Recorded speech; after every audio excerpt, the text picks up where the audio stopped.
देखिए, संसदीय परंपरा, कानून, रूल्स, प्रैक्टिस, प्रोसीजर ये बताते हैं कि जब भी अविश्वास प्रस्ताव यानी कि नो कॉन्फिडेंस मोशन लोकसभा में जमा कराया जाता है और उसको स्वीकृति मिल जाती है माननीय सभापति द्वारा, माननीय स्पीकर द्वारा, तो कोई भी लेजिस्लेटिव बिजनेस यानी कि कोई भी विधेयक या बिल सदन के भीतर नहीं लाया जाता, उस पर मतदान नहीं किया जाता जब तक नो कॉन्फिडेंस मोशन का फैसला नहीं हो जाता।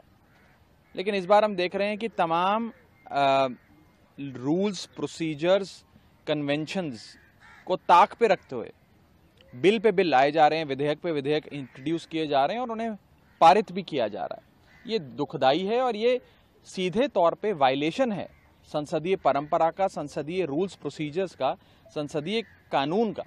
और मेरी अपील रहेगी केंद्र सरकार से और सभापति जी से कि कृपया कर जब तक नो कॉन्फिडेंस मोशन का फैसला नहीं हो जाता, उस पर बहस, चर्चा और मतदान नहीं हो जाता, तब तक कोई लेजिस्लेटिव बिजनेस ट्रांजैक्ट नहीं होना चाहिए लोकसभा में। सर, विपक्षी गुट मणिपुर अपने सांसदों को भेज रहा है, क्या उद्देश्य है इसका? देखिए, इंडिया ब्लॉक के साथी राजनीतिक दल अपने प्रतिनिधियों का एक समूह बनाकर पूरा इंडिया ब्लॉक का एक डेलीगेशन मणिपुर जाएगा और उद्देश्य बस इतना ही है कि मणिपुर में जाकर वहाँ की वस्तुस्थिति क्या है उसे देखें, समझें, मणिपुर के लोगों के साथ कंधे से कंधा मिलाकर खड़े हों, उनके आंसू पोंछने का प्रयास करें, उन्हें सांत्वना दें और वापस आकर संसद के भीतर सरकार को इन सारी चीज़ों से अवगत कराएं कि वास्तव में मणिपुर में हो क्या रहा है, मणिपुर क्यों जल रहा है, क्या वहाँ पे स्थिति है। जो खबरें आ रही हैं वो तो ये बताती हैं, और यहाँ तक कि मणिपुर के अपने बीजेपी द्वारा अपॉइंटेड गवर्नर, वहाँ के बीजेपी के एमएलएज, वहाँ पे जो भारतीय जनता पार्टी के अपने पदाधिकारी हैं, वो ही चीख चीख कर कह रहे हैं कि मणिपुर जल रहा है, हजारों लोग बेघर हो गए, न जाने कितने लोगों की जानें चली गई, crimes against women, crimes against humanity चरम पर हैं। तो ये सारी चीज़ें बहुत मन को विचलित करती हैं। इसीलिए एक डेलीगेशन, एक वफद इंडिया ब्लॉक की ओर से मणिपुर भेजा जा रहा है। सर, मणिपुर वीडियो की जांच सीबीआई अपने हाथ में लेगी, किस तरीके से देख रहे हैं? देखिए, जैसे अंग्रेजी में कहते हैं ना, टू लिटिल टू लेट।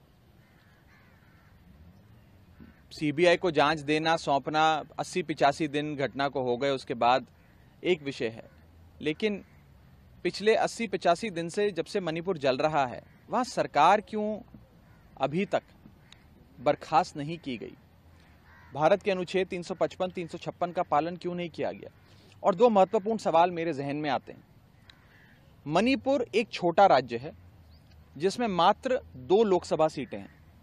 अगर मणिपुर 2 लोकसभा सीटों वाला राज्य नहीं होता, लेकिन उत्तर प्रदेश जैसा 80 लोकसभा सीटों वाला बड़ा राज्य होता, या बिहार जैसा 40 सीटों वाला बड़ा राज्य होता, तो क्या अभी तक मणिपुर की सुध लेने के लिए केंद्र सरकार का कोई मंत्री या प्रधानमंत्री जी खुद नहीं गए होते? पहला सवाल, जरूर गए होते। और दूसरा बड़ा सवाल कि अगर मणिपुर में कोई गैर भाजपा राजनीतिक दल की सरकार होती, नॉन बीजेपी पॉलिटिकल पार्टी की गवर्नमेंट होती, तो क्या अभी तक मणिपुर में राष्ट्रपति शासन लागू नहीं किया गया होता? मेरा दूसरा सवाल, इसका जवाब भी हाँ है। मुझे लगता है ये सारी चीजें राजनीति से प्रेरित हैं।